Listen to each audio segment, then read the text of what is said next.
Olá pessoal, eu sou Mariana Pereira e eu vou mostrar hoje como a gente faz uma conversão de autômatos finitos não determinísticos em autômatos finitos determinísticos. Em primeiro lugar, qual a diferença entre um autômato finito determinístico e um autômato finito não determinístico? A diferença é bem simples, eu vou mostrar para vocês e vocês nunca mais vão esquecer. Essa é a descrição de um autômato finito determinístico. Ele é descrito através de uma tupla que vai ter um conjunto finito de estados, um alfabeto de entrada, uma função de transição, um estado inicial e um conjunto de estados finais.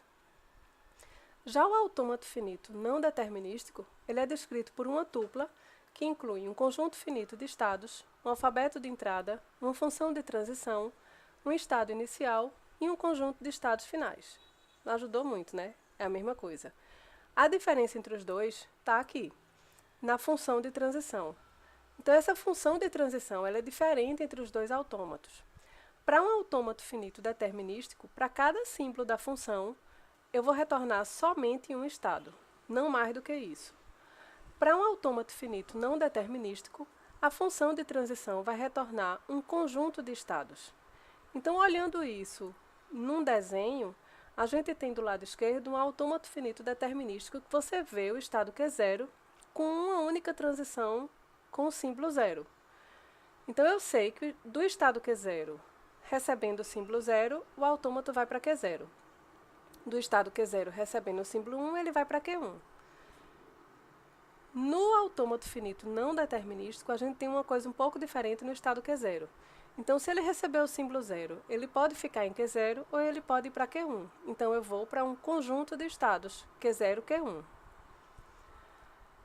Para transformar esse autômato, é super simples. É quase que uma receita de bolo. A gente vai ter um passo a passo e a gente vai seguir esse passo a passo para chegar no autômato finito determinístico. Então, o modo de preparo.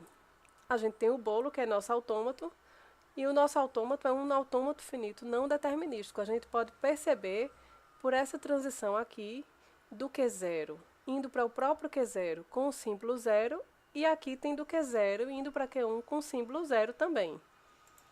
Então, qual é o primeiro passo para a gente descobrir os estados do autômato finito determinístico? A gente parte dos estados do autômato finito não determinísticos, que são Q0, Q1, Q2 e Q3. Quando a gente era criança que estudava teoria dos conjuntos, todo ano a gente via como era um conjunto e como a gente criava os subconjuntos daquele conjunto. A gente vai fazer a mesma coisa aqui. Então, a gente vai criar os subconjuntos desse conjunto de estados iniciais e esses vão ser os estados do autômato finito determinístico que a gente está montando.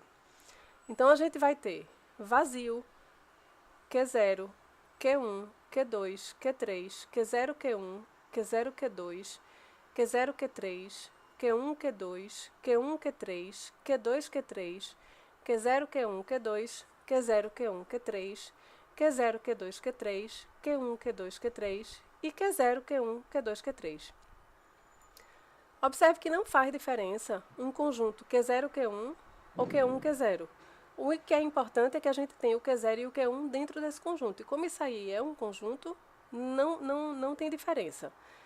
Como é que a gente sabe se a gente acertou pelo menos a quantidade de estados, já que só com 4 estados do meu autômato não determinístico eu gero vários estados no determinístico? Voltando também para os nossos anos de infância, a gente estudou na matemática que quando você tem um n igual a 4, a quantidade de subconjuntos desse conjunto vai ser 2 elevado a n, que no nosso caso é 16. E aí você pode minimamente conferir se você não esqueceu nenhum desses subconjuntos. Porque se você errar aqui a quantidade de subconjuntos, o seu autômato vai invariavelmente estar errado lá na frente.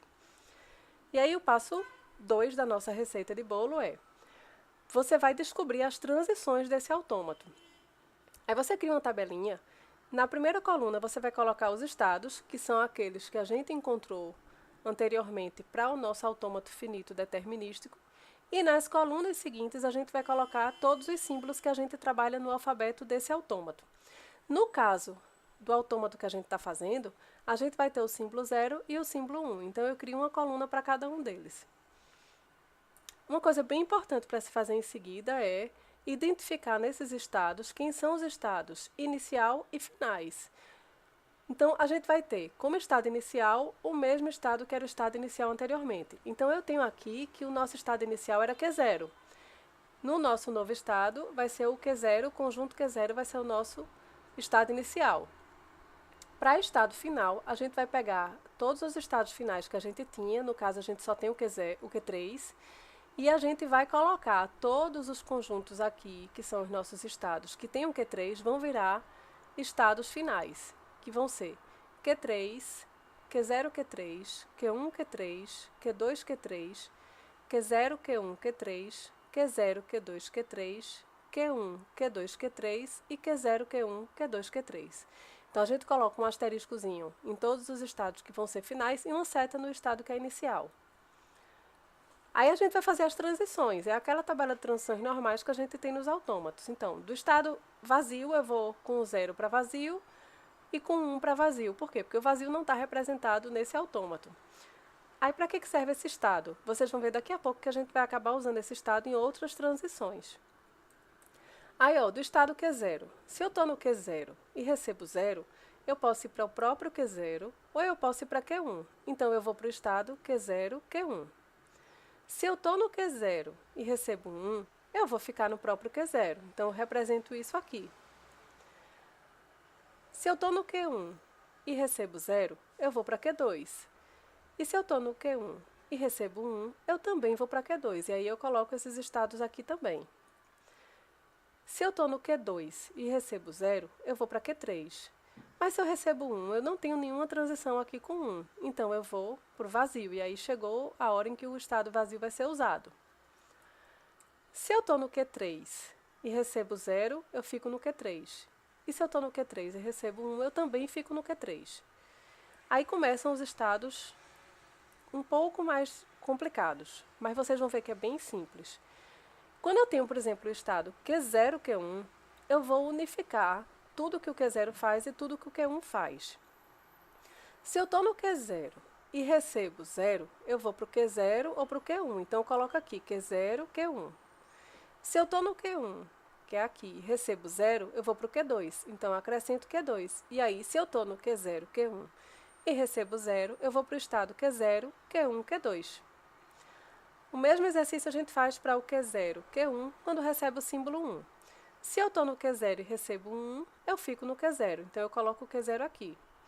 Se eu estou no Q1 e recebo 1, eu vou para o Q2. E aí, eu coloco o Q2 aqui. E aí, a gente vê que no estado Q0, Q1, se eu receber 1, eu vou para o estado Q0, Q2. E eu repito isso para todos os meus estados, até eu completar a minha tabela de transições do autômato finito determinístico. Aí agora falta o terceiro passo, que é desenhar o autômato. Então, a gente primeiro cria uma outra tabela igual, a gente copia essa tabela e depois a gente renomeia todos os estados por letrinhas menores. Esse não é um passo obrigatório, por quê? Tanto faz o nome que eu chamo o estado. Eu quero chamar por um nome mais simples, porque na hora que eu for desenhar, como eu tenho uma quantidade grande de estados, vai ficar um desenho menor e mais legível. Mas se você preferir colocar o conjuntinho mesmo de estados em cada estado, não tem nenhum problema. Eu só acho visualmente mais fácil fazer dessa forma. Então, eu renomeio todos os estados e os estados para os quais as transições levam. Isso é bem importante ter muita atenção, porque se você errar aqui também, vai dar erro no seu autômato. E aí, eu desenho o autômato. Eu pego, por exemplo, do estado A, eu faço uma bolinha, tá vendo? Ela não é inicial nem final. E eu coloco, se ele recebe 0, está em A, se ele recebe 1, está em A. E eu faço essa transição aqui com 0, 1. O estado B é um estado inicial, eu coloco aqui ele como inicial. Se ele recebe 0, vai para F. Aqui, ó, recebi 0, fui para F. E se ele recebe 1, ele continua em B. E eu faço essa transição aqui. E eu faço isso para todos os estados do autômato, em todas as transições. Aí até que acontece uma coisa interessante, é que o desenho vai fazer a gente perceber que esses estados de cima, eles não estão ligados com o de baixo. Então, o que acontece é que eles são descartáveis. Então, eu removo os estados que eu não consigo atingir a partir do estado inicial ou que não atinjam o estado final. E aí só sobra o meu autômato finito determinístico que eu estava querendo montar. E como eu represento isso formalmente? Eu represento através de uma tupla, onde eu coloco todos os estados que sobraram, o meu alfabeto, a função de transição, o estado inicial e os estados finais. E por fim eu declaro a minha função de transição através de uma tabela de transições. Então foi isso. Até o próximo vídeo.